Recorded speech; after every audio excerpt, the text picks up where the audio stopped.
വളരെയധികം സ്നേഹമുള്ളവരെ, ക്രിസ്മസ് എന്നാൽ സമ്മാനങ്ങളുടെ കാലമാണ്.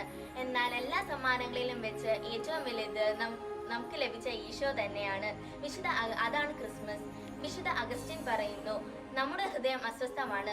അത് ദൈവത്തിൽ വിശ്രമം കണ്ടെത്തുന്നത് വരെയും ഈശോയെ നമ്മുടെ ഹൃദയത്തിൽ സ്വീകരിക്കുമ്പോൾ മാത്രമാണ് നമുക്ക് യഥാർത്ഥ സമാധാനം ലഭിക്കുന്നത്. ലോകത്തിലെ സമ്മാനങ്ങൾ ക്ഷണികമാണ്, പക്ഷേ ഈശോ നൽകുന്ന സമാധാനം ശാശ്വതമാണ്. ഈശോയുടെ ജീവിതം മുഴുവനും നമുക്കായുള്ള സമ്മാനമായിരുന്നു.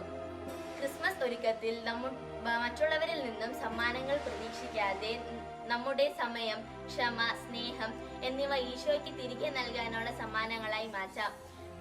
അങ്ങനെ നമ്മുടെ അസ്വസ്ഥമായ ഹൃദയം സമാധാനം കണ്ടെത്തും.